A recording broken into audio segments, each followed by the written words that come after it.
very good morning to you all and welcome to VPN this Saturday, May 11th, 2024. It is holiday season. The kids are back home. We're excited to have them back. They're probably taking control and charge of the TV remotes right now while we are here. Our topic today is a very interesting one, actually looking at the holiday season and parenting. We're saying, what is parenting like in modern times? The pros and cons of money, technology, and activities. But before we delve into the details of this conversation, two key things played out this week. We had news of sanctions imposed on the Speaker of Parliament and two other former ministers over the iron sheets for Karamoja scandal. And yesterday, the National Housing and Population Census kicked off. Thursday was the reference night, and yesterday it was actually in the news a lot. It is still playing out in the news. I wasn't counted. We saw all the issues of technological failure here and there, enumerators crying about their money that has not been paid. I want us to talk about that briefly, your experiences. But let me just introduce my guests to you. I have Dr. Richard Balikowa, who's a lecturer, School of Psychology, Makerere University. Doctor, you're welcome to the show. Thank you so much, and good morning, listener. Good to have you. You said last time you were here was a year ago. It should have been May 2nd. Happy New Year, Doctor. Happy New Year, ladies. My other guest is Mariah Nandiona Sebufu. Mariah is the Deputy Executive Director, Proprietors of Private Education Institutions, Association of Uganda. She's also the principal, Juliana Junior School. Mariah, you're welcome to the show. Thank you very much, Judith. Good morning, Uganda. Good to have you again. We had this conversation at the start of the school term. Yep. Yes. How time flies. And my other guest, Cynthia Tumwine Kawamara, is on her way. And we're also sending apologies from my other guest, Mr. Lawrence Onyango, who is the head teacher, Elite High School. Yes, that school, that one. If you've been following the news also, I mean, it was even trending on X the other time. School prom. You remember those young kids who went for prom in a helicopter? Yeah, that's the one. We were all very excited and looking forward to having Lawrence joining us on the show. Sadly, we won't be having him. He sends his apologies. They're unavoidable circumstances. Hopefully, we'll have him some other time. So back to you, Dr. Balikowa and Mariah. Have you been counted? No, not yet. Not yet, Doctor? No, I'm still waiting. Well, we still have 9 more days, but, do you have any concerns about the exercise and the process so far? I mean, based on the news that we saw playing out yesterday. Personally, I think the in charge should come out to allay the fears of citizens, because I understand the one-day public holiday declared and it went to waste. I can't say it went to waste. I should have said it is to signify the importance of the exercise. This exercise does not happen every day. But also, given what the experience we have on our land, you wouldn't expect every Ugandan to be counted on that starting day. And when I got to hear that we are now advancing, going technology-wise, if a few offices can somehow have technology glitches, what would you expect of the nationwide circulating iPads and tabs?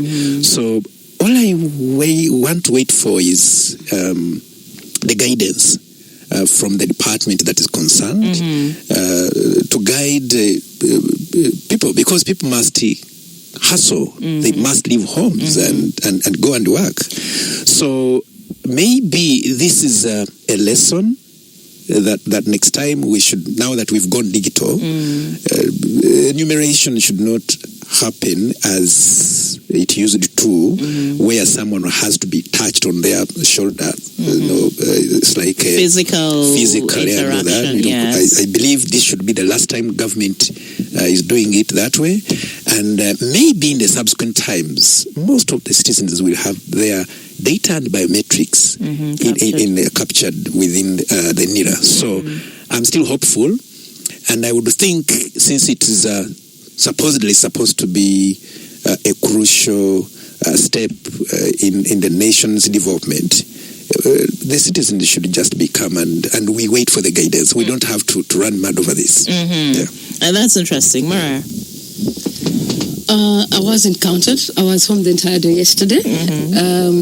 Still very hopeful for the next 9 days. Yeah. Surely.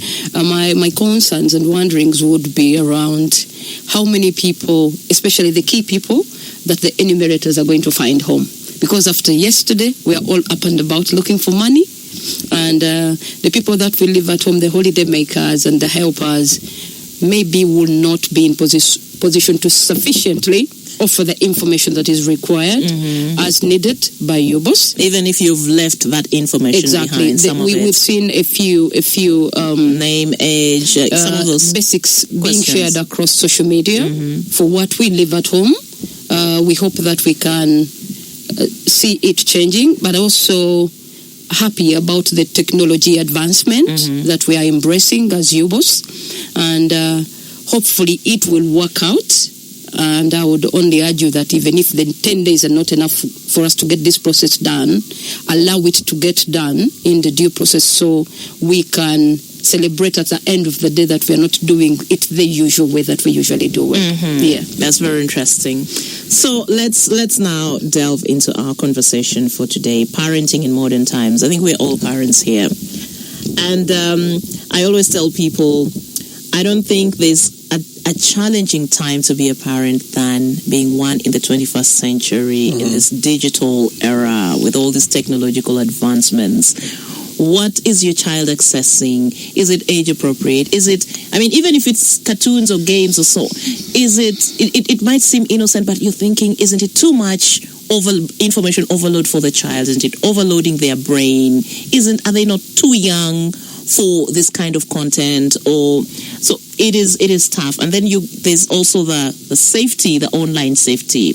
What sites, what is popping up when my child is using my smartphone or my tab or whatever it is? What are your concerns? Okay, let's just start from, as parents, before we come into the expert conversation. What have been your experiences like with kids accessing devices? I'll start with you, Doctor. Well, parenting is such I will say, a fascinating venture. And it's lovely before you become one.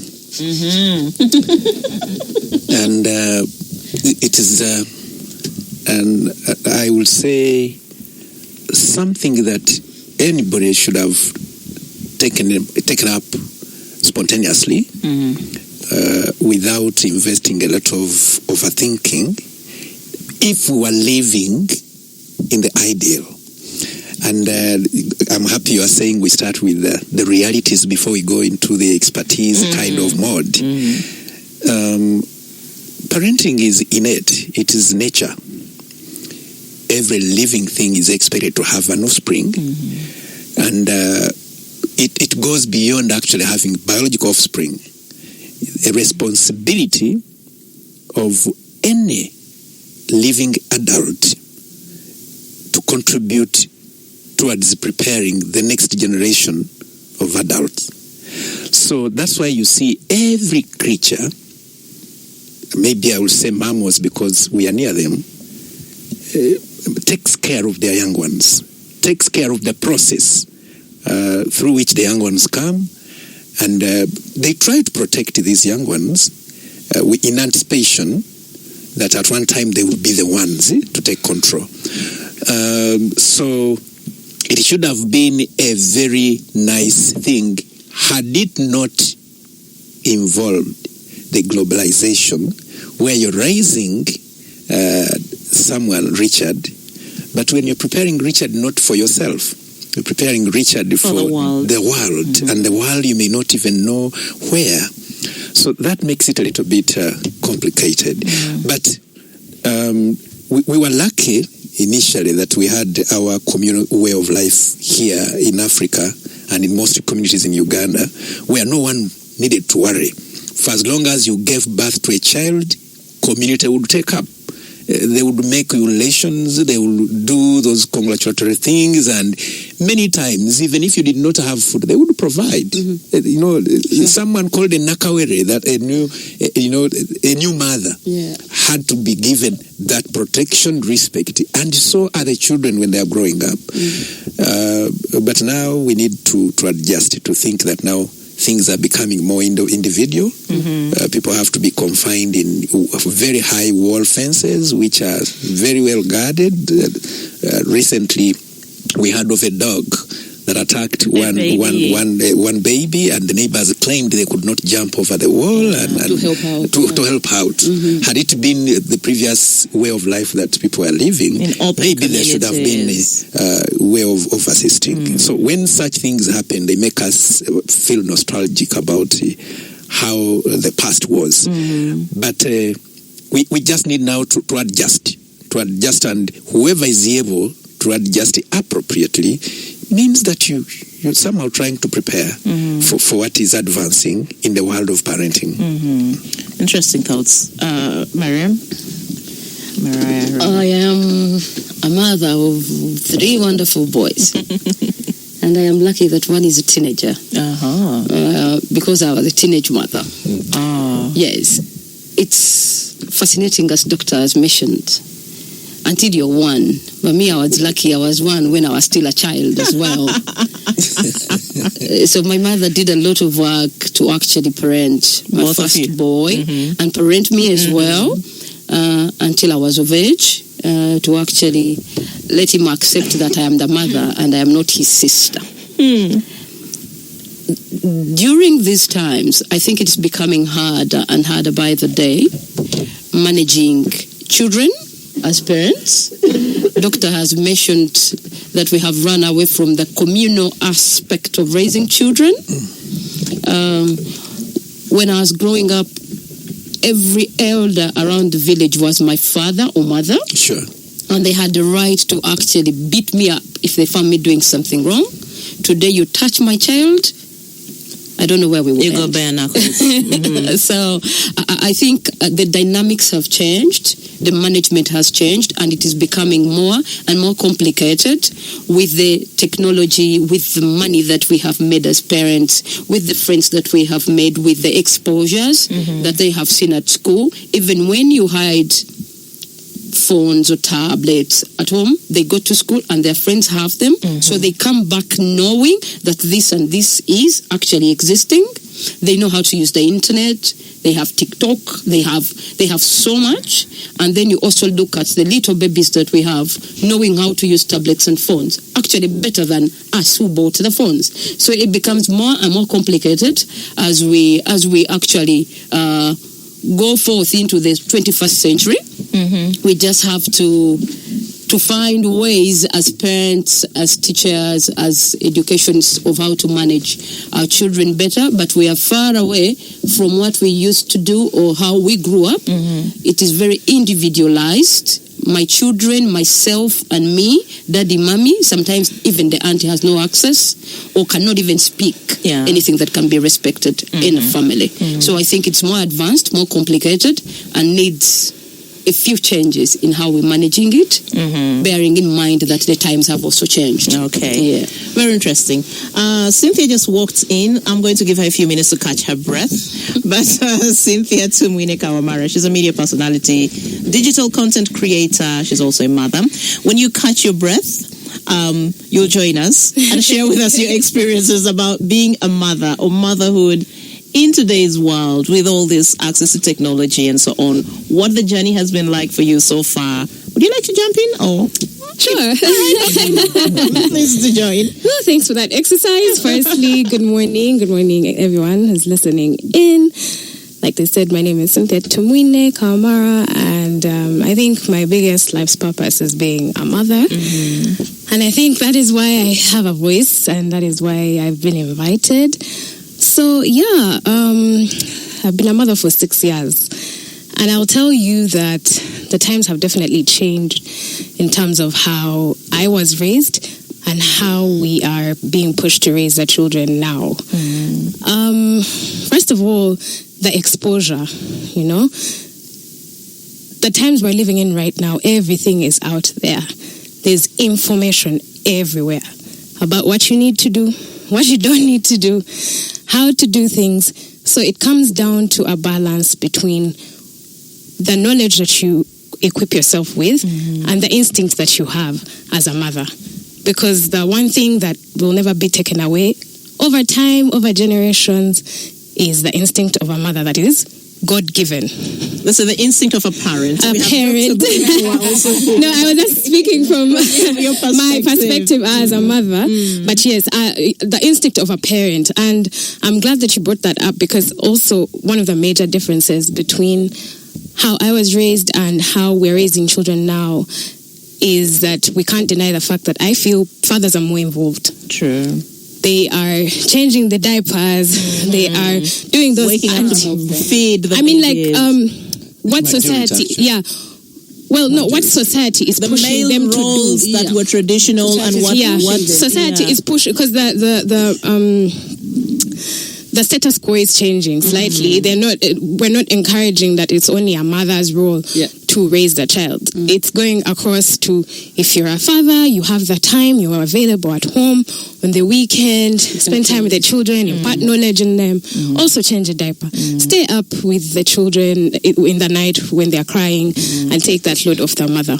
But as I was saying, from my perspective as a mother, even just through that whole process of the 9 months before I gave birth, I was using an app, you know? Yeah, true. To follow the milestones, you're like, okay, the baby's going like this. Exactly. Yeah, I know. I have that. Like, so that in itself, milestones, UNICEF apps and so on. Yeah, very interesting. That in itself shows you that we're not now just relying on, I need to go for antenatal, the doctor or gynecologist or the nurse is going to tell me this is what I need to do. No, these things have been documented, and straight off the bat you're like, okay, I'm living in an era where this relationship between my mother instinct and the knowledge that I equip myself with is what is going to carry me across to, you know, until my child is older. And what I would encourage is for parents to embrace it. There are parents who are still a little old school. I used to tell my mom, the app has said this and this. So I don't know about what the app is saying, but what I know.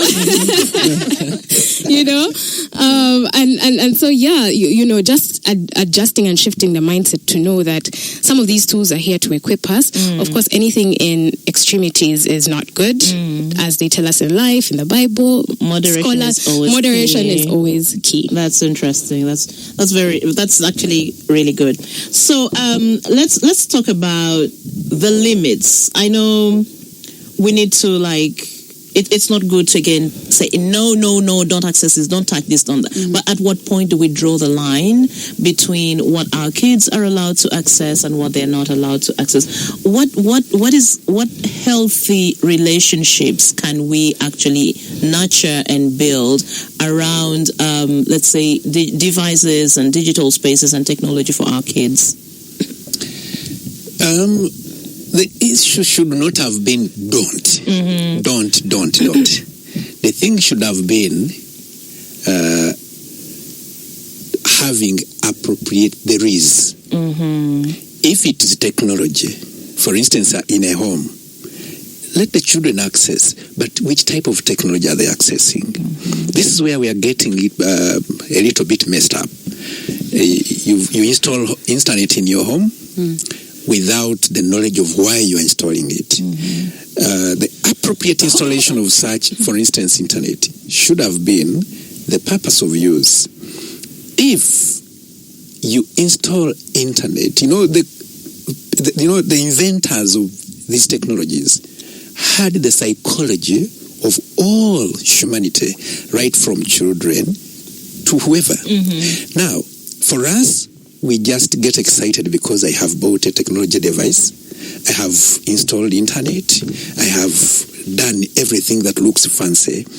But when you go to the real world where some of the things are originating, they have limits in terms of what are you installing in your home.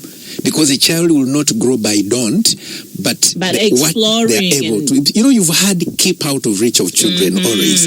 Now, you can't keep out of reach of children the technology. No. But if they must have access, they must have access to what is appropriate. This internet can be managed. You say you are installing at your home and your children, for instance, you are able to give them the iPads or the tablets or whatever devices. They have to be restricted in terms of what they access. In terms of the apps they are using as children has to be age appropriate. Children elsewhere actually are interacting with these gadgets daily. But the quality of the gadget they are using, do they have any biological effect on them?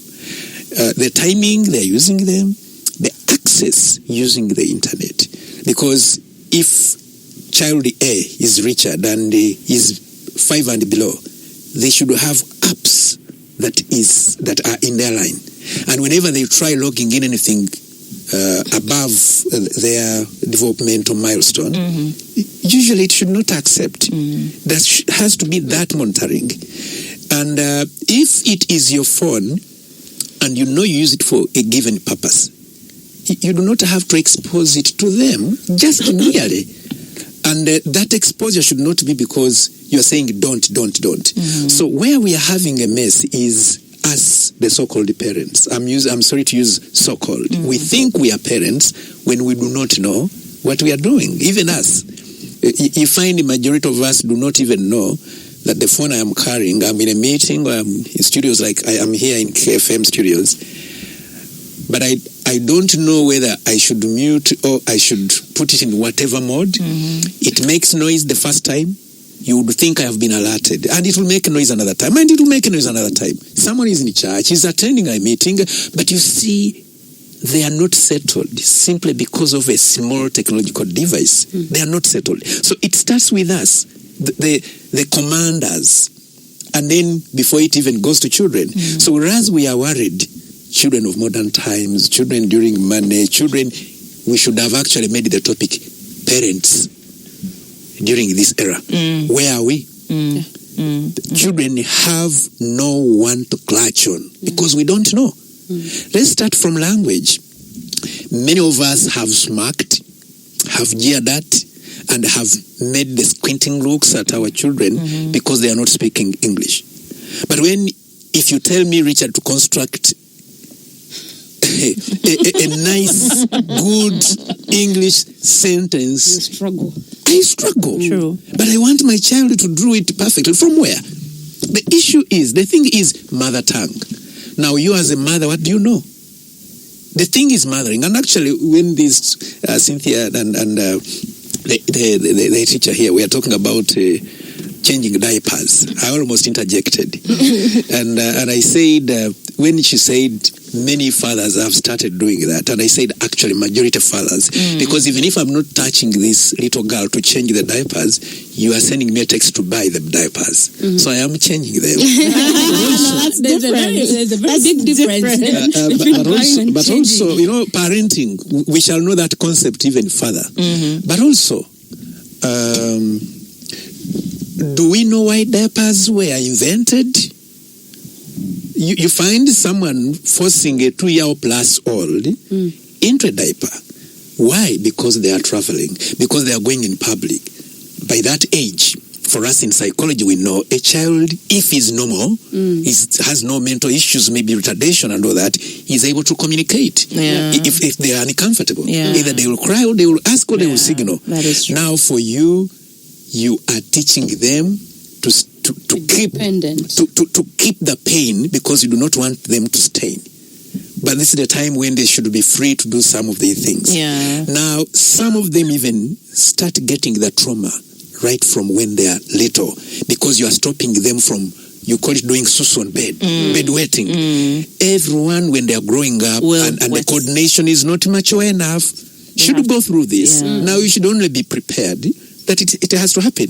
I sometimes even tell some people, until the child is awake, even if they have wetted the bed, don't wake them up. It is after they have woken up and they say, oh, they're uncomfortable, let me change the beddings.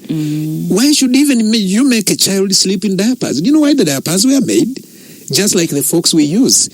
These gadgets were made for special needs purposes. I mean, special needs purposes. Unfortunately, we have made them so fancy that they are interfering with the normal development of people. That's interesting. If you take a full semester teaching a child on how to hold a fork, to fight or to do what? Eating is innate. The etiquettes should be taught, but not as to use a gadget for what purpose? Which context am I going for? How come you have not taught them how to chew, how to swallow, but you're teaching them how to hold it? And then you ask, okay, in most of our societies we eat millet. Will the fork be used to eat millet? No. So under what circumstances will you use a fork? Now, do you know why a fork was invented? Do we know why diapers were invented? But we are making children suffer, and sometimes some other people's relationships have gone so sour because they cannot afford diapers. And it's a really big topic. Let a child do bedwetting. If they are not up, don't wake them up. When they wake up, that's when you can go to their rescue, say, oh, I need to change their beddings. Now, that becomes an issue. So, we are making parenting look like we are engineering something. This should have been a natural happening, unfortunately. Well, thank you, Doctor. Before we come to you, Mariah, let's just go into a break. My producer, Steven, is signaling like it's time for a break, then we'll come back. You know. The KFM VPN. Join the conversation. #KFM VPN. Post your comments on KFM Facebook. And we are streaming live on kfm.co.ug. Welcome back from the break. It is still VPN. That's Views, People, and News here on 93.3 KFM. My name is Judith Atim. I'm your host. It's a very interesting topic, actually. Parenting, it's always interesting. So we're saying parenting in modern times. What are the pros and cons of, for example, issues like money, technology, and engaging your kids in fun activities and so on? My guest once again, I have Dr. Richard Balikowa, who is a lecturer at School of Psychology, Makerere University. I have Mariah Sebufu, she's the Deputy Executive Director, Proprietors of Private Education Institutions, Association of Uganda. She's also the Director, Morning Star Education Services. And Cynthia Tumuine Kawamara, Mother Media Personality, Digital Content Creator. Before we went into the break, Doctor was actually taking us through the psychology of actually kids. And he said the question should have been parenting and not actually focusing on children and how to raise them. Like, what is our role as parents? And Mariah, when Doctor was actually talking about diapers and so on, and why we're forcing kids to learn certain things or to conform to certain societal expectations, we're actually doing a disservice to them. And so you were actually itching. You wanted to say something. It's your turn now to speak. No, I am a teacher, so I connect what he was speaking about with my own children and what I see as children develop. I think we do them a disservice at times as parents. And you also mentioned something about what do I have before I ask a child to deliver on something. I want them to speak English, but what do I speak? When I meet parents, sometimes I even ask them, you want them to dress a particular way, but how do you dress as a parent? And then you want the school to teach them all the cultural norms and values. And which you don't have. But what do you come with as a parent? You are a Muslim family, and nobody ever prays at home, but you want the school to actually impart every other Muslim-related knowledge into the child. We build onto what you build at home, and it is very important that you send them to school with a particular kind of discipline, and then you ask the school to actually complement that, But then he was talking about diapers, and I thought about my own self. And he mentioned something that was very interesting, that if a child is normal, signal. I want to do this, I want to do this. And I looked at my 2-year-old who pulls diapers off himself, and he shows you that I am not interested. But in my head, I'm like, I don't want you to wet this bed, so I'm going to push you into this diaper. And I promise you, doctor, I'm stopping. I've actually learned I'm also not going to push my daughter into diapers anymore. I think it is very important. And Cynthia was mentioning about moderation of what we expose them to. The doctor was also actually highlighting, you have Wi-Fi at home. How do you moderate what they access to be able to know that my 6-year-old is literally having an iPad, but then he cannot access this and this and this. The only, I think, disservice we do to ourselves and to the children is putting Wi-Fi at home and every other fancy gadget that we're thinking about. But because we love our children so much, then we leave everything open, and then you find your 6-year-old accessing TikTok, accessing pornography, and like Cynthia mentioned, there's everything on the internet, There is everything and every other information, and this is why we have 8-year-olds that are thinking like 15-year-olds. Children have been exposed to things that they would love to experiment, first of all. We grew up when our mothers would protect us. They'll tell you, I bought a baby from the hospital. These days you can't lie a 6-year-old. They know everything. And when we are teaching them at school, we usually study that around P5, around 10, 11 years. 11, yeah. But these days, a 5-year-old cannot be lied to that mommy bought, you know, because they see these things. We dress so badly. We kiss in front of them. We expose them to aunties and uncles. So we are not doing the parenting role, like Doctor was mentioning. We have run away. We want other people to help us parent our children. The nannies are helping us parent them. But you got a nanny after failing to go to school, or the family is struggling, and this is the person that is helping you parent your own children. So whatever she has inside of her is what she's going to impart into your children. Her own behavior into exactly, your kids, exactly. So you are like, my children are speaking very bad words, but then you are not at home, and the nanny is the one raising the children. So I think it is about us going back and standing in our positions and be mothers and fathers, away from, before we blame technology, before we blame the money, before we blame the teachers for not doing their job, are we doing our job? Okay, that's interesting. Actually, when you're talking about, before, along the way, I was thinking, you know, we need to come to a certain point where we have this conversation.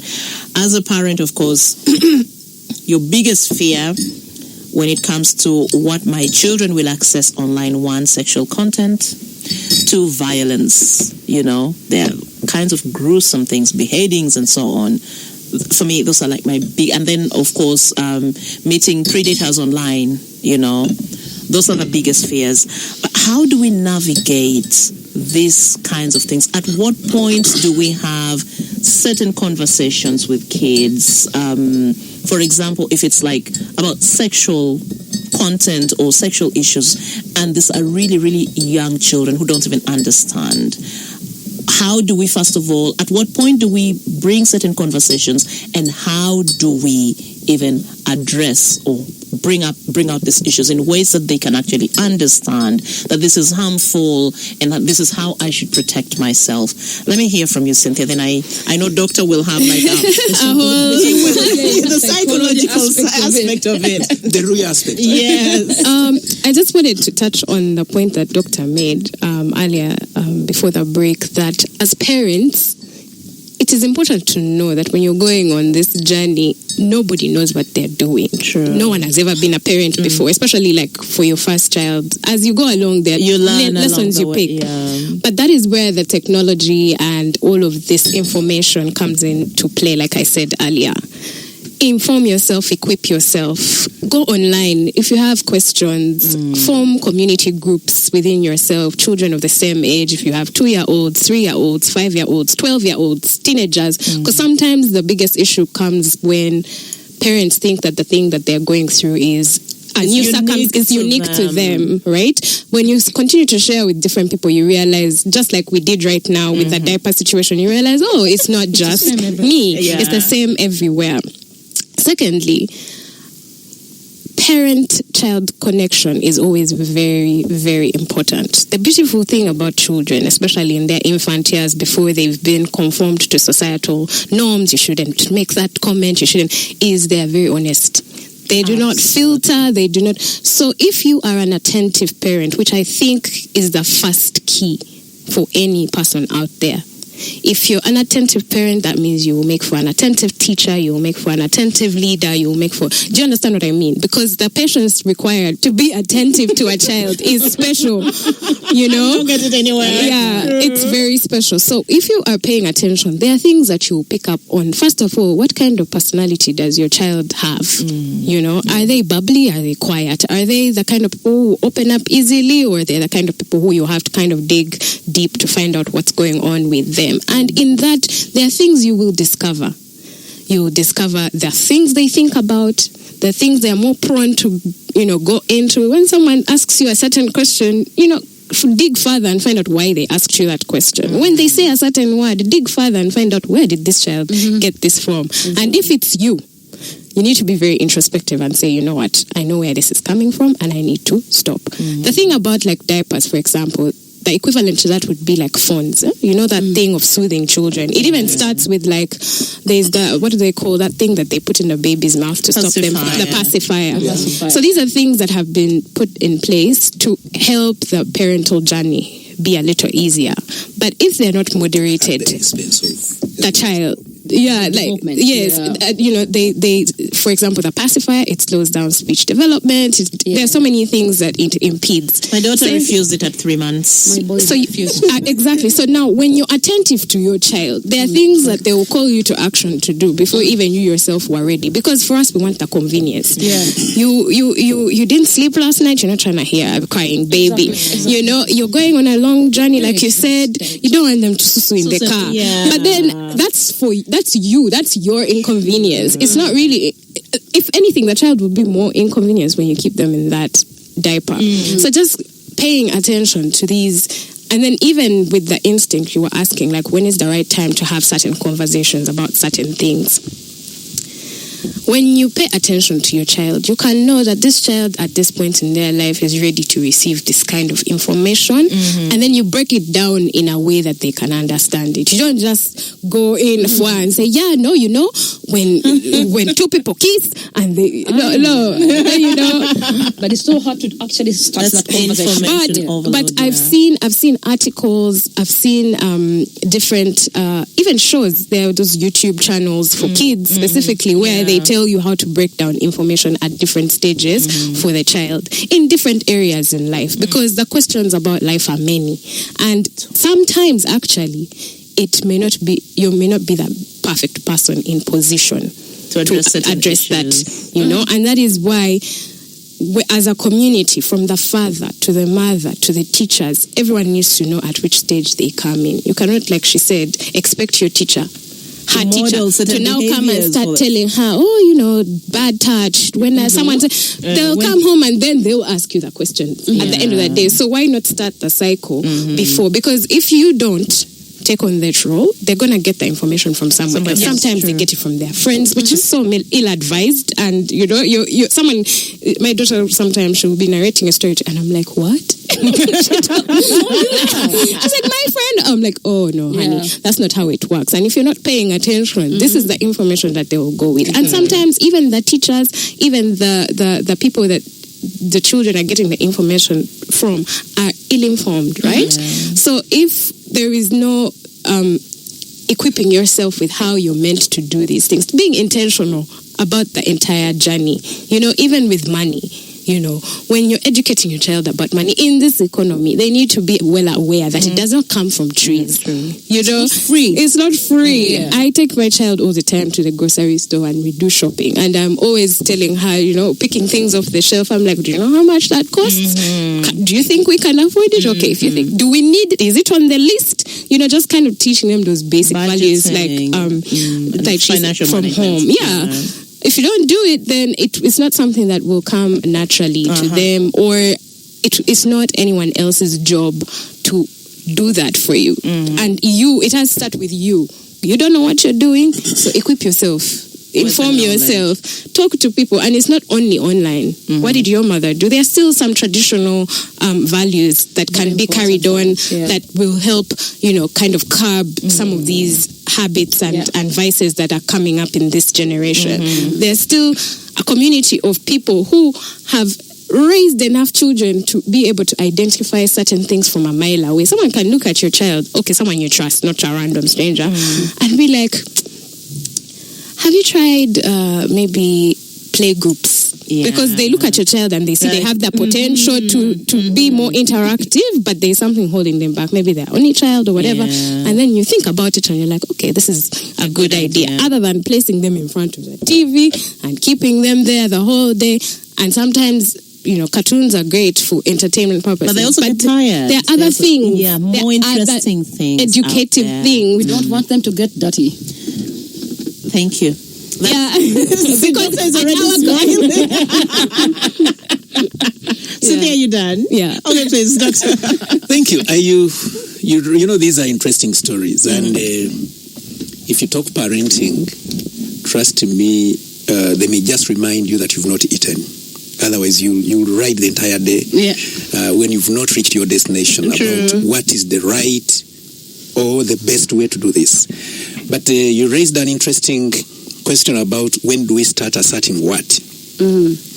I want to remind you, ladies here in the studio, by the way, you should have told the listener that I'm the only endangered species. No, Steven, the producer, is there as well. So you're two endangered species. Okay, so parenting does not start after seeing a child. And our forefathers and mothers had the science and psychology of doing this, but we've unfortunately not asked why they were doing that. First of all, the best way someone should have a child is when they have a known relationship. Why a known relationship? Okay. So that a child should not lack any of the two parents. That's correct. Except in the circumstances that one of the parents has unfortunately left. But even during that time, the community were immediately there. There are times when children would grow without knowing that this is not my real biological mother or father. Because they came in immediately because they knew the trauma that comes with a child knowing that one of my parents or my parents are not living. Now, because of that, someone was expected to conceive in a very well-arranged psychological environment. So if you got married, you would be given some days of the public and you go and stay away so that by the time you come to the hustles and eats of the public, presumably you should have conceived. This is what we call honeymoon currently. It is so amazing that people are going for their honeymoons when they are towards menopause. Now, people are going for shouting so loudly. And also, the other tricky bit of it, people are carrying on with the honeymoons without the intention, without asking why were these things invented. No, they're going to so fancy they places, go Instagram and they are pictures first and worried. statuses. They are worried about the phones they are going with, worried about where they are going, how much and how they will travel and etc. So when they go there, they are actually just hyper. The body cannot come down to prepare for conception. That time they would ask, is the mugole out of Chisenga? I don't know how you would say it in another language, but ideally the bride had to be in a certain room for some days. The idea was that by the time you come out of that, you have you've been given an environment where you could have rightly conceived. Now, these days, it is very common, very many of us, not to know when you will conceive, where you will conceive. So many of us talking are actually accidents of pleasure. we came in the world. Someone just said, I missed my something. I think I might be expecting. It was not intentional. It was not intentional. And many of us, we are talking about our parents even meditated whether they should keep the pregnancy or not. Now, right from conception, there is a mess. So, if a child is produced, you do not have to wait for when to start to do what. What matters is what are you exposing. Now, issues of sexuality, we take that to mean intercourse, sexuality is not the same as intercourse. Intercourse is simply some biological happening that should be guided when the time comes, but over 70% chances are that it will happen naturally without even the interference of another person. I am a girl or a boy is not taught to anybody, but the environment will naturally show someone and they will learn. First of all, they will see the order at home. They will first see the order at home. At a certain age, definitely a girl will not be sleeping with a boy as they are growing up. Even colors have been customized to mean refer to gender. It would not be a problem to me. Actually, it is a problem if you wait to say, I should at this age now I should teach this girl that you're a girl. No. These are human beings and they are very highly deterministic. As they are growing up, they observe and they will be able to tell. And I want to let you know, I'm happy I have educationists here. Children act and understand a parent from their actions. And then they understand instructions from their teachers. So a parent has to act life. And that's what a child will pick. That's nice. Now, a teacher is the one who instructs. Unfortunately, parents are instructing and not acting what they are instructing. Now, when you do that, you will not model. Children will passively or actively model you, even if they are not telling you. But when they go to another environment, they will act you, the mother. Exactly. They will act you, the father. It happens everywhere. When you speak on phone, how do you speak with the people? How much do you lie? How much do you shout? And then the mother, when she wants to speak, does she go secretive? Does she have to hide? Does she have to speak outside the father? How does she roll her eyes? The girl is observing and watching. Now, you will not say, don't do this when you are doing it right away. You are modeling them, you are actually their icon, and they will immediately start comparing you with the outside parents, those other people. They may not share with you, they will share with other people about how you behave in comparison to what the others do. Elsewhere, what they see of you and then what they observe of the other. So there is no such a stage where you will say, there are developmental milestones, as someone said, from 0 to 2, from 2 to 3, until someone is in adulthood. And each of those stages of development come with development expectations. As a parent, you just need to know that now 0 to 2, this person is so much interested in this. The mouth is the source of pleasure. So whatever you will put there, they will pick and eat. Regardless, they will eat because the mouth is there. Then after that, there will be another source of pleasure. And like you were sharing off air, the child will even want to do susu in your presence, so that you know, just to prove a point. Yeah, to prove a point. I'm okay with it. Yes, I'm okay with it. And they can even bring, these days you give them mobile toilets. You call them potties. Potties, yes. They will bring a potty and right put it in there front of and the not visitor. use it. Now, as you're punishing them, just know what age are they. The pleasure is from somebody parts. Now, if we know about these developmental milestones and the psychological expectations, then we would not be worried as to wanting a child of 2, between 2 to 3, to be so perfect in terms of some things. No. It is a matter of being patient with them as you guide. Our role is to guide. It's not a matter of don't. I wanted to piggyback on the last statement you made. Sometimes, as parents, there is the tendency to project things on your child. You're like, for me, I didn't have this, I didn't grow up with this, therefore, my child should have. Which brings me to the conversation of like money and the things I wanted to come to that. And the things that we are giving our children and the things that we're doing for them. I remember my mom, I think at some point she said, I can't do maids. We're 2 people, we are full-bodied, we have to do the work. And I think I was like 12. Of course, I didn't like it at first. But in hindsight now, I'm like, okay, it was very helpful, But now for my child, I'm like, I overworked. I don't want her to go through that. But then I'm thinking, okay, at some point she'll have to also, pick up certain skills, and the only way to do that is to allow her to do them. But then there is a sense of comfort that we want to give our children because maybe we didn't go through. Our parents would tell us, we walked 5,000 miles. That is why I drop you every day to school. And then I'm like, okay, so my parents walked. I was dropped. My child is being dropped and picked and so many other activities. There is a park here. You have to go.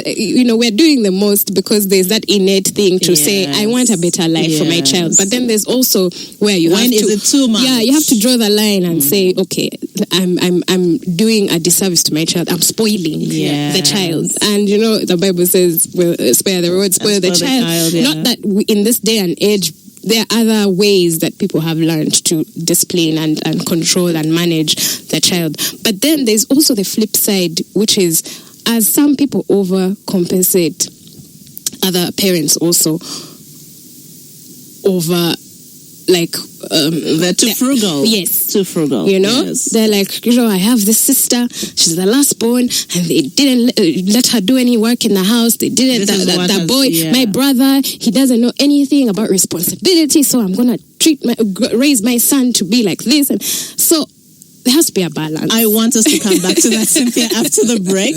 Implications. At what point? How do we draw that balance? I think it's a very interesting VPN. And also the implications, like you're saying. Only on 933 KFM. The K-Drive. The K-Drive. Double charge K-Drive at 920. Views, people, and news. Only on 933 KFM. Welcome back. It is still VPN here at 93.3 KFM. I'm Judith. Team, our topic is parenting in modern times, the pros and cons of money, technology, and activities. Well, before we went into the break, Cynthia had talked about something interesting, projecting. I missed out on this, therefore I want my child to not miss out on this. I never went to these kinds of schools, therefore I must do everything to make sure my child gets into these kinds of schools. I didn't play maybe chess, I didn't play golf, my child must. I missed out on ballet. So you're packing very good things, actually. I'm not saying that they're actually very good. But at what point is it too much? At what point are we doing too little? I'll go to you, Doctor, now. Well, now that is a materialism setting in the picture. Mm-hmm. My observation, and which is actually very justifiable, okay, and true, is that, first of all, let us not make basic needs to be taken to be a fancy. No. When you're raising your daughter and you show her that food should be taken as a gift, it would be unfortunate. Mm-hmm.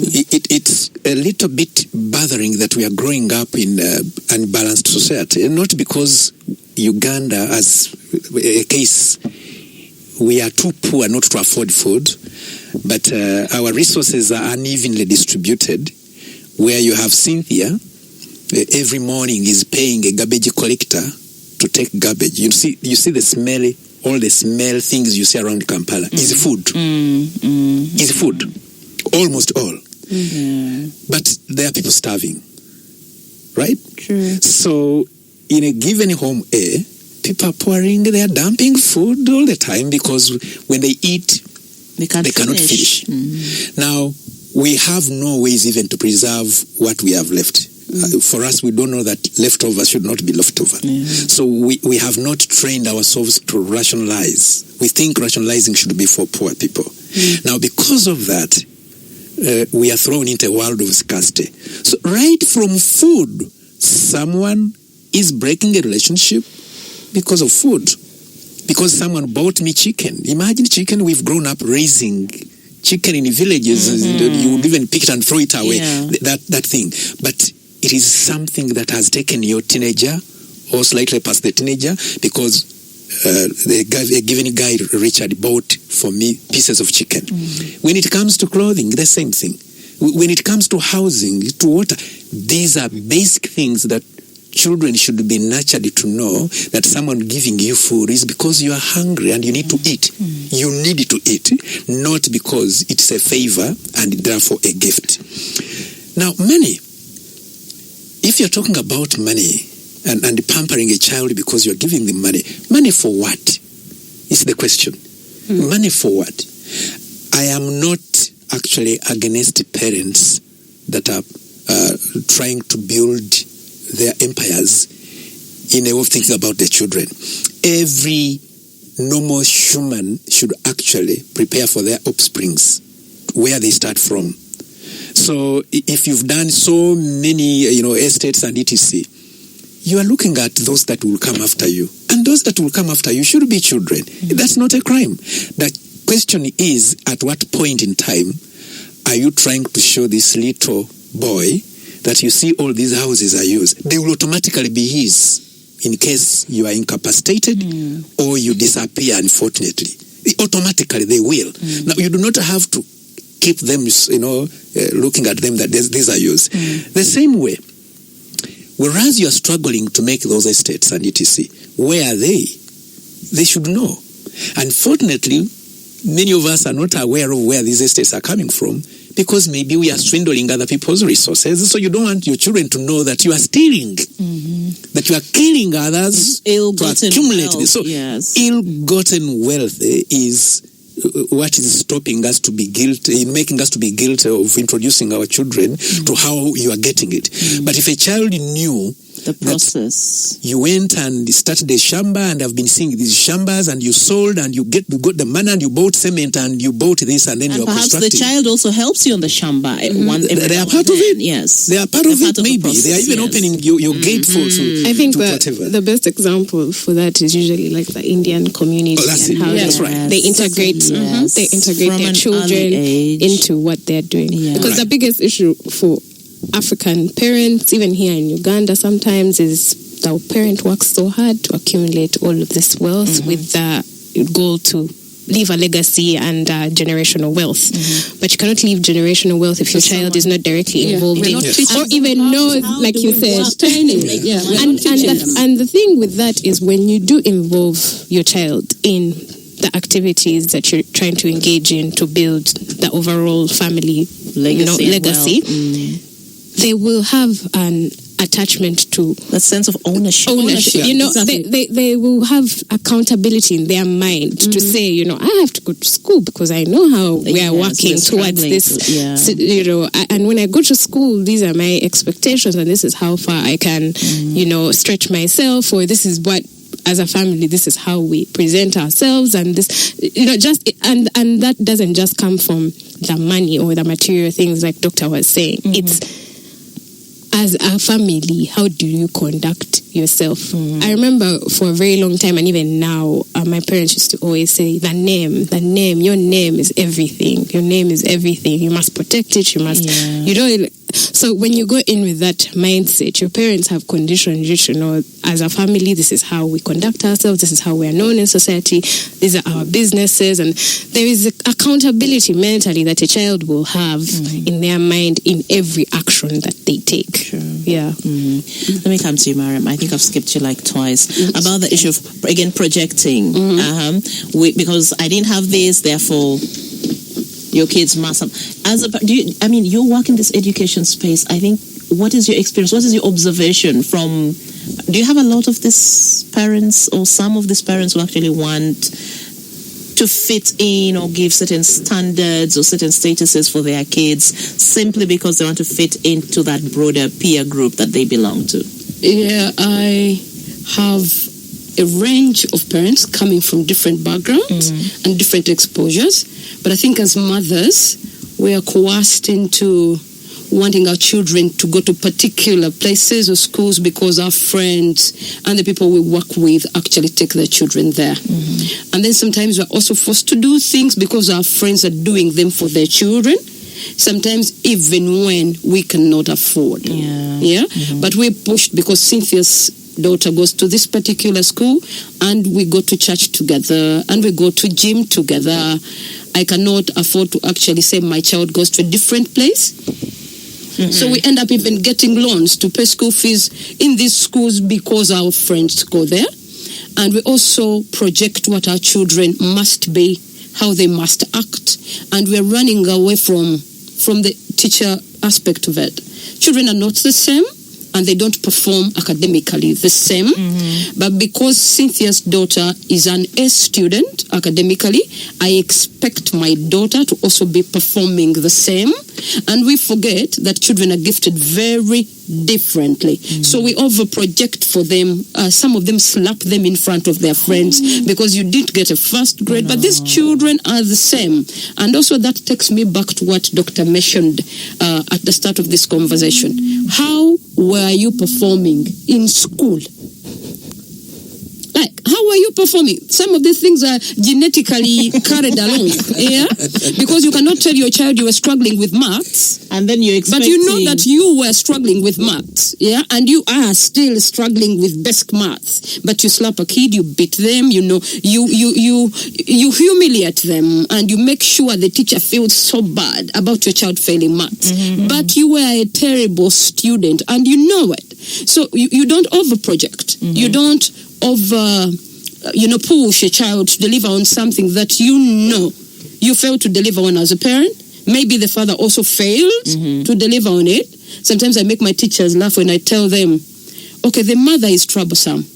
Who knows the father? Sometimes the child is struggling so much in class because the special needs child. In our environment, we only look at people who are physically incapacitated as special needs, but I've met so many children that are emotionally down, working memory is very slow, and they're special needs, but we don't accept. And the mother will not actually accept that this child is struggling, but we want them to be having a first grade. Yeah? And then you don't ask this child to deliver on things that you assume they're supposed to be delivering on. Then because I pay a lot of money, I want you to do this. Because you know, in our family we are all lawyers. I want you to study to be a lawyer. You're pushing a child who is an independent human being, created differently, and is able to do different things away from what you want them to do. You know, when I was growing up, my mother wanted me to be a teacher because she was a teacher. I don't know how I ended up being a teacher, but I never wanted to be a teacher. I never wanted, because she was like, I want you to be a teacher. And I'm like, no, I don't want to be, you know? Don't force me to be what you are or what you presume is supposed to be. Or what you have envisioned your children must be, and then you overpressure them, you give them so much money, you expose them to too much because you expect them to become doctors, and then when they fail you get disappointed, and the child is traumatized. And yet it wasn't their strong point. They and could have sometimes their brains cannot afford to do these things. But because your child is excellent, I want mine going to the same school, paying the same fees to be as excellent as my friend's child. And these kids are traumatized. They are traumatized. Yeah, because actually, I sorry to cut you short. I know a guy who went to medical school. He did so well. His father is an engineer, and he wanted to do engineering because he grew up watching his father fix things, and his father was his role model. He always wanted to be an engineer, but his father said, no, you're going to do medicine. I don't want you to suffer. I struggled so much for like the first 15, 20 years in my career. Things started working up for me much later. I don't want you to go through the same. Please go and do medicine. And he went. He was actually telling me, I actually graduated. I was among the best when we enrolled. We were about a certain number, and most of them dropped out. My peers went into depression and so on. I've graduated. I said, that's really nice. I said, no, but I'm not happy. I'm going back to do engineering. Exactly. But my father doesn't even know that.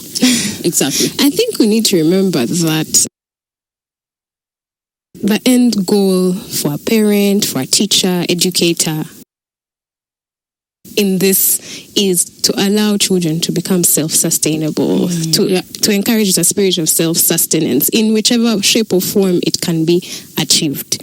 Because sometimes as parents, you're so hell-bent on your purpose being involved in your child's life. You don't want to release control when you start to see your child come up with an independent mind. You want to remain, what I say is what goes, what I say is what goes. But that is not helpful to the child if they cannot sit or stand on two legs in the future and say. Same thing with the topic, the money.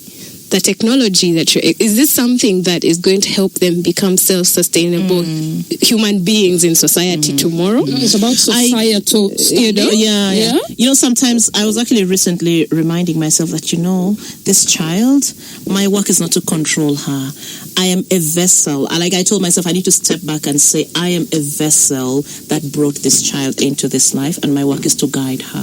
Not control, not dominate. Not define who they are. Yes, exactly. Because I said, God, it is God that created this child. She belongs to Him. I'm simply the vessel that brought her. So I'll take away the controlling aspect and guide, nurture. So I keep when I'm becoming tough, I say, no. Remind yourself, breathe. Remind yourself, you're the vessel. You're the vessel. You're the vessel.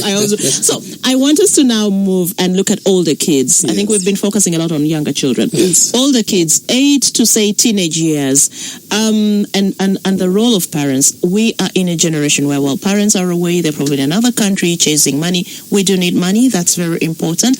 But what implication does this have on the kids when the parents are away for such a long time? They are leaving the kids maybe in the hands of caretakers or somebody else, but the money is there, so much of it to just be thrown at the child. The money is now how we show our love to our kids, but we have to compensate for our absence. How does this affect the child now and in the future, Doctor? Thank you. Maybe before I come to that directly, she mentioned something I needed us to also highlight when we are trying to practice and also guide the rest of our lovely listeners on parenting. We shouldn't forget the different personalities and people we are when we are born and we are growing up, which brings in the aspect of special needs. Now, special needs has been stereotyped to mean only people with disabilities or impairments of whatever nature, which is largely correct. But we also have people who are extreme in the other positive side. Oh yes. Don't think raising a genius is a the special need. And everyone wants their child to be geniuses. No, but it and so on. Many of us are not prepared for that. And at an appropriate time, we shall come here and I will show you examples of personalities that have only been lucky that later they have made it through. But because they are near geniuses, they almost went to waste. Oh dear. That's yes. Sad. That is really sad. So it is actually harder because nobody will know. And they'll just really praise you and you go through that. So you can only be lucky if their nature has been instrumentally channeled, and so you get desired production out of them. Productivity. You get desired ones. Otherwise, if they take to delinquency, you regret. Because whatever they do, they are best at it. Now, just imagine if that person has become a robber. What they would be. Because that movie, I'm forgetting no dense person can be a robber. No, there's a lot of investment. You see how much these children and young men around the city, how much they play on your psychology. Before you know, your phone is gone. They're smart. And then you even wonder. There's a lot of investment. You see how much they can look at your car. They know this one can be opened in a second through this. How much they can break into your home. Now, don't think these are dense people. No, they are mentally apt. But we've ignored them. Many of them are actually geniuses. We should have that have not been nurtured, that have not been modeled. To use the intelligence. And so we have had now the population and the world being driven with people who are largely average or slightly above average as the leaders. The geniuses have been ignored because we cannot afford to manage them. And we don't know how. We don't know how to do that. So it is important that we also look at that.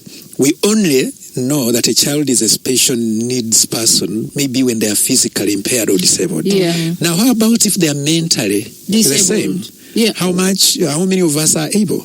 We just condemn them We have so many in schools. Yes, we just condemn them, Yeah. whether, the imbecile, Yeah. they were bewitched, I married an unfortunate woman. What causes some of these things? These are maybe can be a very nice topic for big discussion. Now, that is one. True. She mentioned something to do with beating. Now, I want to say, let us not take this to be beating. The issue is punishment. And the punishment is everywhere. For us, in our guidance, we say punishment is defined in about 3 ways. You can punish by denying a right temporarily. You children have not done work, domestic chores, and you withdraw the TV. These days it's easier. Parental, you just put your So PG and withdraw. That's now negative reinforcement. You withdraw their much loved thing, but we are not talking about basic needs. food has to still be provided. I hear I will not give you food. No. This is not an issue of punishment. Even prisoners are given food. So you cannot say I will not give you food, I will not give you water, I will disconnect electricity and light, and it is no. But as children, there is what they can derive pleasure from. Try to withdraw. We have seen teachers withdrawing a magazine temporarily from a child who is not paying attention. That is punishment. We reprimand. Reprimand actually should even be taken with care, because it may affect this developing motor so badly that it goes mental. You have heard of PTSD, post-traumatic stress disorder. Now, it was stress, which stress the child failed to cope with. And then later, it goes to trauma. Now, if trauma is not overcome, it becomes a lasting scar. But it is meant to remember. So the behavior you will see of such a person will be from that. Now, for you, will keep bragging, thinking your children have grown up in you will think a decent environment. Was the environment psychologically decent? Or you are only looking at the structures? Some of the children, even if they need such neat environments, they even want, that's why some of the children have escaped from these posh homes to go and meet street children. They hear them speaking, and yes, I think they need that voice. And they will sneak out of the gate. Or some of them climb up and then they start signaling with them. After some time, the others will have access, but with other motives. And you wonder how they gained access to your home. For them, they were coming. Your child has invited them inadvertently. So we need, when we are taking care of us, the developing people, to pay attention to those dimensions of development and the differences that it is. The other way of punishing, and what we have clutched so much on, is inflicting pain. Inflicting pain, beating, caning, those things. Now that's what people are saying. It should not actually be done, because no one deserves a right. Because in the process of inflicting pain, you may cause a lasting scar on someone's body. You've caused an impairment or a disability in a way of correcting behavior. And how will you go about that? I am a teacher. Giving deliberately a child a score that shows them that they have failed. That's why we usually warn teachers, as you are scoring, be careful. Because this thing is going to be a lasting representative of someone's intellect. And they will be judged. But when the mistake came from you, when you're doing it, you did not appropriately represent someone's score. I mean, intellect. Now for you are just, painting a mark, thinking that's what you think you should give. It's going to be a lasting signal. So punishment, which is inflicting pain, where we smack, where we beat, is the reason that beating, when they are supposed to do it, must happen at a certain part of the body. Even in the countries we think they don't beat, they do. They spank, Yes, they do. In Canada, they will ask a child, did he beat you? Yes. Where? And if a child shows an inappropriate part of the body, that's when you go for it. But it's not true that punishment are not allowed. So when we also reprimand, now she has talked about these children we leave home, the teenagers and above, some are grown up. There are times when we are reprimanding them, we are bringing them to equals. The words you use when you're talking with your spouse are the same words you are using when you're talking with your child, the same words when you're talking with your maid, your house help. No, that is misappropriation of emotions. These people are not the same. So those emotions, even withdraw them. They are already minors because they are your children. They are already minors because it's you who supervises them in case she's a maid. Now, the emotions you invest when you are reprimanding them, and then the words you use are actually misplaced. So no wonder when this person later grows up into a spouse of someone's husband or someone's wife, you will even wonder, where did this person get this kind of language and this kind of attitude? Because you misappropriated. You are coming from work. They have pissed you at your workplace.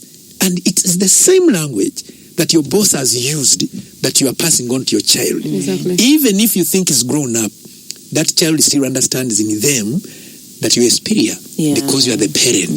Whether you are shorter, whether you went to school and they are in school, whether you went to village school and they are from first world, they know that you are their superior. So you do not have to vent what is not due for them. Lastly, on the same, as you've asked, as you leave them home, still you are the one in control. You like it or not. They can only assume full responsibility if you disappear in terms of death. But for as long as you are leaving, they will always do things to annoy you because they know they are under your guide. The same happens to the house help and those other people that work for us. For as long as someone is there, even if you're on bedridden, but you're still existing, don't think they will work to your full expectation. It will only be those rare occasions that you can even talk about and you say, Cynthia, that girl, when I leave home, she will manage everything. She will manage it. Those are now the rare, praisable instances. But just stay, knowing that they can always act because they know you exist. So guidance, which is continuous, is important. Yes, it's very, very important. And mind you, a child will storm out of the normal behavior in your absence. That one just Exactly. When they are there in their residences, in schools, dormitories, They have a different shade of a they are person different, and they know they are adults. At every stage of development, a child knows he's an adult. So when you stop them from doing something, they think you are denying them a right. So when you do it, just know that. That's part of development.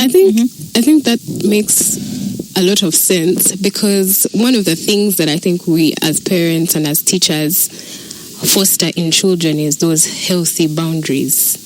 You have to create a sense of boundary. Like you're saying, from when they're kids, there are things that they do. It's kind of like they're pushing your limits to see how far can I go with this individual. And at every stage, we are responsible for showing them what boundaries look like. What are the boundaries at your home? What are the deal breakers? What are the no-go areas? What are the, okay, this is acceptable. Okay, this is how, as a family, these are our values. This is in line. So, we'll give you that chance. At this home, you're allowed to watch TV. Like we said, comparison. They'll come and say, I went to so-and-so's home. How come for them they watch up to 9? And it's like, no, but for us in our home, I'm sorry, 8 p.m., TV switched off, no tab, we're going to bed. There has to be, they have to, from a young age all the way until they're under 18, to know that in every space that they're in, there are boundaries that have been set that they must follow. If they don't, that's when we now get issues of your child is the one who's problematic in society because they're not cognizant. I remember one time I went to my child's school and my child's teacher told me, your child is so loving, she likes hugging everyone and whatever, but sometimes in a certain space that is not called for. So I had to tell my child, I know that at home we are, but some people don't like that. So sometimes you have to keep your hands to yourself until that person shows you that this is what they are comfortable doing. Small things like that, but you have to teach children or teenagers boundaries. Boundaries. If you're raising a girl, you're raising a boy, you teach the boy you're not supposed to beat a girl. The boundaries. There are certain societal boundaries. Again, like I said, it starts from the family boundaries. For you as a family, how do you do your things? up to, school boundaries.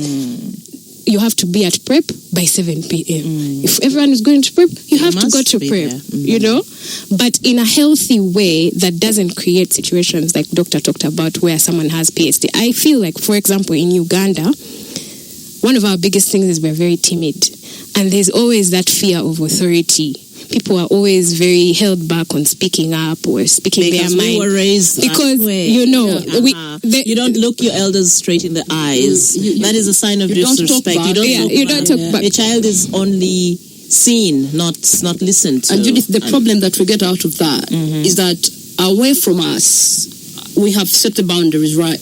But the teenagers, when they go away from you, they show another aspect of what they have been exposed to by their friends, by the community. They get wild, because they know what you want as a mother or as a father, so they will act as you want them to act. And away from you, then they bring on a different shade of what they have experienced or what they have learned from their friends. But I can assure you that even if they have, because phases happen. We know all about adolescence and how raging hormones, peer pressure, it's like a ABC of parenting. But essentially, fundamentals do not move away from the child. They'll find themselves. No, they can stray, but they'll find us. So have you, as a parent or as an educator, created those fundamentals that they're coming back to? If you haven't, I'm sorry, but actually the wind is going to sway them. The wind is they're going to reach university. Oh, in university, this is how we decorate our rooms. You have to have a carpet, a TV, a what? Happening out there. You're at your home. They've not told you that, okay, you're going to university, but you're going to work for your fridge. For us, we're only giving you this. Then you get there, you're like, oh, everyone has a fridge. No, there has to be healthy boundaries created from home.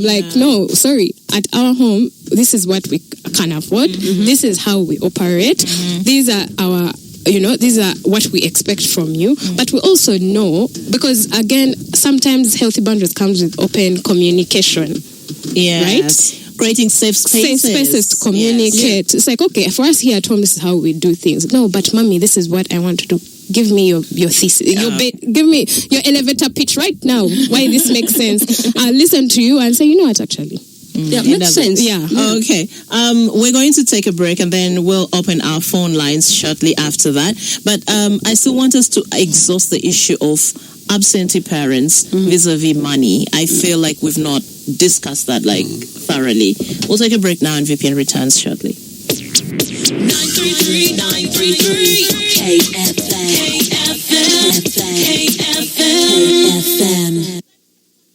The pictures and I'm like, what was this one? Welcome. The Fire tonight on KFM's Hot Seat every weekday 7 to 8 p.m. It's hot, it's live, provocative, and digs deep into the issues. It's KFM's Hot Seat, the hottest debate on all relevant topics, live on KFM's Hot Seat tonight. KFM's Hot Seat every weekday 7 to 8 p.m. KFM's Hot Seat only on 933 KFM.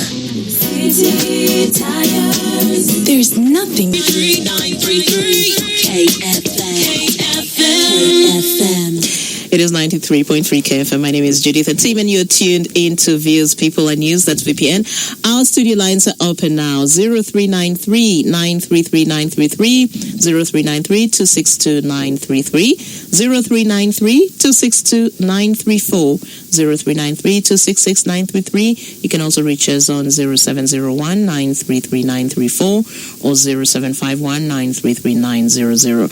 Our topic is parenting in modern times, the pros and cons of money, technology, and activities. And of course, we're having this conversation in light of, the fact that kids are now back for holidays, and we know there are always conversations in parenting circles about how to raise kids, especially in the modern age. And we want to now talk about prom parties, like end of year parties for schools. Still the issue of privilege money. Remember earlier I had told you when I wanted you to also talk about the implications of exposing kids to so much money and also perhaps not being so involved or physically present in their lives. But let's talk about prom first. Elite High School has been trending for the last 1.5 weeks or so because a student went for their prom party in a helicopter. And it's actually caused quite a buzz to the point where we know the government is quite interested in having a conversation with the school about, how do you set these kinds of standards? And opinion is so divided on social media. There are those who say, well, if they can afford, why not? And there are others who are saying, no. This is just too much. You can't you can't expose your child to this kind of lavish lifestyle and so on. I want to hear from you, my guests. Cynthia, I'll start with you. To be honest, I was surprised at how much uproar this conversation picked up, because I will start with a disclaimer. As a person who has been privileged enough to have experienced this culture of end of S4 or end of S6 dance, known as Leavers Dance or Sosh, in this case, our times it was Sosh. Yeah, yes. In this case, we're calling it prom. I think we're fashioning it after, the American and UK tradition, who usually have at the end of 4 years or 6 years, you have your dance. So I'm speaking from a point of privilege. I experienced it. I know how exciting it can be. I know how kids in schools prepare almost all term long. Some people prepare all year long. Yes. Leading up to the event, the effort that goes into it. If you're a girl, I remember the first time I went shopping for a fancy dress with my mom was specifically for that end of S4, and it was an experience that, honestly, unforgettable. You as a parent, you want your child to have, at least for me, the purpose was that bond experience with my mother in terms of shopping and looking and saying this shoe will match with this dress. For the guys, that's when your dad maybe does a tie for you the first time. If your school does a nice tuxedo, it says this is how to gende wasula genda kukolela. Many parents who are involved in it, it can be a very exciting process. So for me, I was just like, these are children and this is something I've been through.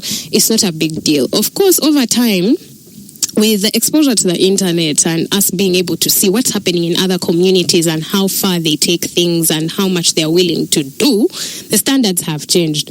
For us, you would show up in a bus from your hostel or from your hall, your dorm, to this other maybe boys' school, or if for me I was already in a mixed school, you show up to the school and you go, you sit, there's some basic deco that has been done, there's a DJ and you walk, they take pictures. I remember we were, I think, among either the second year to have a videographer, because before people would just take pictures. There would be the official we didn't school have photographer. There was the official school photographer who used to come around whenever there were events to take your pictures. We had that one. Now for us, we were lucky we had a videographer, and it was an exciting time. So now we have to be cognizant of the fact, like I've said, that with TV, internet, the world is just a click away. You're going on Facebook, you're going on Twitter, you see the fashion, you see how people are showing up. Then there's this pop culture of awards that has happened, and it has taken off here in Uganda. Entertainment. When you go to an awards function, you're dressing to the nines, you're showing up in an amazing car, you're doing the most. And I think that is really what it is. Our version of pop, or what was cool then, has changed. Then if you knew music, or you knew how to dance, you can go on stage and do, or you were eloquent, that was popular. But now it's more of, because of the capitalistic society, you have to be flashy. You have to be out there. You haven't really made your mark. Bring the Met Gala to the prom. Exactly. You haven't really made your mark unless you've done something out of the box. Yeah. And that is one thing about kids today. They are very hyper independent. That one we have to know. If you're raising Gen Z, Gen Alpha, and lower, you need to know they're very hyper independent. And secondly, they think outside the box. Now, for me, that is how I saw it. I said, this person was trying to be creative. They wanted to have a special way to remember their day. They know that this is what other people have planned. They're coming in this kind of car, or they're coming in this type of transport. Do better than that. Me, I'm going to be a showstopper. I'm going to go a step further and, introduce a helicopter. Because let me tell you, it's kind of like, when BOU had to step in with these money bouquets. Yes. It started slowly. Now you are seeing everywhere people are getting money bouquets. If you don't get a money bouquet, you've not been wished success. You know? And then it becomes a trend. So this person may have actually set a mindset that, this is also an option.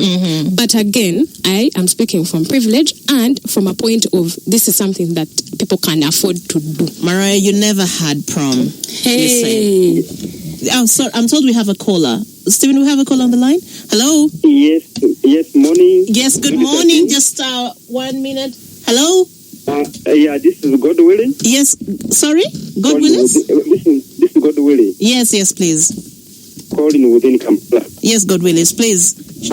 I like the debate, but now you are kind of narrowing it to children who have already made it in life, and you are not going deeper into discussion like who there are children who are poor from poor background, and there are some children who are lame, who are vulnerable. They can't access any means. But most of the discussion is going to like having prom with topper. I wanted you to discuss about it. That is child who is poor in the village, who is being not taken care of. Yes, please. God Willis, thank you. Thank you so much. We were actually coming to that. We wanted to have a balanced conversation. Someone who has experienced that privilege and someone who has not. And Mariah was actually coming to share her experience. She actually represents the underprivileged child that you're making reference to. So Mariah, I think let's give you the floor, the mic. I appreciate the caller so much. I think we share backgrounds. I am on this table to represent the less privileged children in Uganda because I come from such a background. But I am happy to have survived, you know. I was telling you people of air that I never experienced SOSH or prom because I was a very, very poor child, coming from a very, very poor background with a struggling mother and an absentee but present dad. So I didn't have the privilege of actually accessing a new dress. My mother was struggling to find me school uniform. How would she even afford to, get a fancy dress? She wouldn't afford if she was putting on one dress and one pair of shoes to come to school and beg the head teacher to allow me actually write examinations or keep me in school, So there's that other aspect of the children in this country that do not relate and resonate with what happened at elite high school, And as we go deep into this discussion, we need to also put them into consideration. True. If an S6 child deep in the village, by the way, I was not even in the village. I was in the suburbs of Kampala, but from a very, very poor family. So we are not speaking about villages, even the urban poor. Yeah. What do they perceive of that? And what does that make them feel like?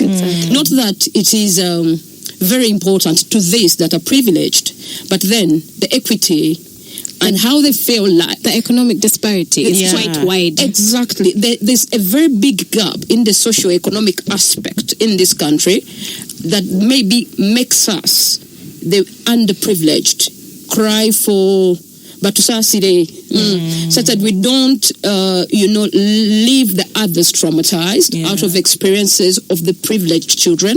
I know it is a right of a parent to actually expose their kids to everything that they deem love to their kids.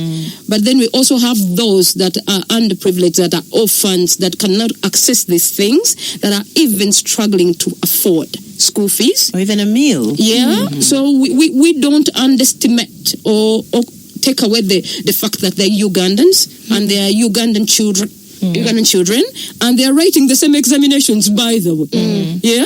We compete with those children that sit in helicopters, by the way. And we must make ways of,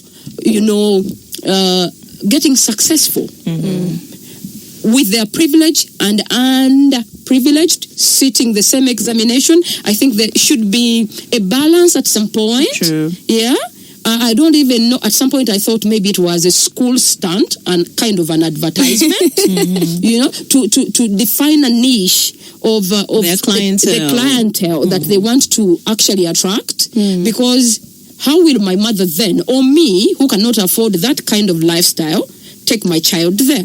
So they're trying to attract the most privileged kids of this country, and maybe it worked. But also, me on this table, banange muntu wawansi also needs to be thought about, and also thinking about how we bring them on board as well. Okay. Yeah. The two issues that are coming up.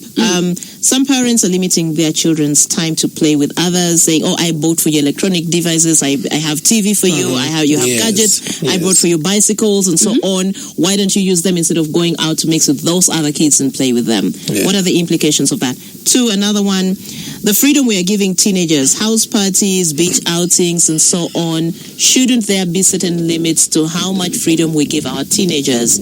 I just want you to respond to those. We are running out of time. But Cynthia mentioned about boundaries. One call? We have a caller on the line, I'm told. Hello, we have a caller. Yes, hello, good morning. Good morning, madam. Yes, please. May I know who I'm talking to? You are talking to Atuoki. I'm calling in from Kampala here. Yes, Atuoki, please proceed. I have had the privilege of traveling, Yes. mostly in Nairobi. A helicopter is nasty. The quarrels I've had from around people making so much noise about the helicopter. In Kenya, a helicopter is nasty. It's like a V8. You go to a VP, you see parents landing one by one. It is nothing. Yes. I think. I'm losing you. I'm losing you. Helicopter. Yes. From Kajansi to the school cost not less than 20 million. And you know that about you save only 6 cows and you get the helicopter. You do what? You sell 6 cows. You can sell 6 cows. For us who come from the top of corridors, you own or a kid sells only 6 cows and can afford to hire a helicopter. And these problems are once in a lifetime. I don't see the noise. If someone affords it, let one afford. If someone does not afford it, please take it lately. Yes, honestly, people making so much noise, it doesn't make sense. For us, when I went to school, I was very poor, but I took advantage of the rich kids. True. Yeah, I mean, that's your social network, your social capital. I was sleeping in a workshop doing work for the rich, and the following day. Thank you so much, Atuoki, for your view as well. He's saying helicopter is just nothing elsewhere. It's like, but I think like we were talking earlier, Doctor, we're just fascinated by air travel. Anything that flies up in the air is fascinating. Well, whether they give you a free helicopter ride or not, it's something that will excite you and will excite the people who want to get out of it. We shouldn't move away from Maria's the issue point. of equity. Because in every society, the fact of the matter is that there will always be the haves and the have-nots. Yes, true. That exists. And unfortunately, just because you're a parent, it doesn't level the playing ground. There will always be, different types of households and their household and what they can afford and what they can do for their children. But, and so we need, I just think we need to give each other grace, right? And not be, I mean, I can imagine, I can imagine that it would stir up certain kind of emotions for someone who's struggling just to basically find things, and we need to understand their perspective. I think that is where it comes from. Understand where they are coming from and where the underneath all the bashing and where the core issue is, but also from the other side to understand that you cannot falter someone who wants to do that for their child. That's true. That's also true. I agree. I think I like the discussions and I appreciate our friends that are tuning in. By the way, when I received this invitation, I saw it and smiled. And when I put it on my status, I have friends. Right now, there is a friend streaming in from Texas in the US. We went to school with him at Bupadengo, for God's sake. Where is the that? school? Bupadengo. And I know, but our team does not know where the school is found. As you're going to, actually, it's in Kamli district. Ah. Oh, yes. Okay. Now, the guy is listening in from Texas, and another one in Nairobi, Simon. Also, and Simon went to the same school with the head teacher of the said school. But that's not the issue. The issue is putting the thing in perspective. Where is the quarrel about this? Now, someone who is saying we shouldn't discuss it, and then another one saying we should discuss it. They are both right and wrong. But then from the psychology, we say every stimulus matters. Stimulus means anything that causes reaction. A trigger. Whether you've done it willingly or not willingly. So we cannot bury our heads under the sand. One thing is, these children were in their event, prom. Yeah. We have had these things happening in our communities, wherever I grew up. I'm told we need to wind up. Oh yes. These are called allegorical events where we can represent another world in a fiction kind of way. Sometimes we are lucky that now things are coming to fruition, that people are really flying in the real things. But we used to act bugole when we were young, and we would use leaves and etc. So if someone is doing that, and by the way, prom is an old thing in some countries. However, it is done in controlled environments, and people have to know the context. One, it is context-based. It is age-based. You had mentioned something like a rite of passage. Someone is being initiated into the next phase. They are going to campus. So when you go to campus, some of the things expect them.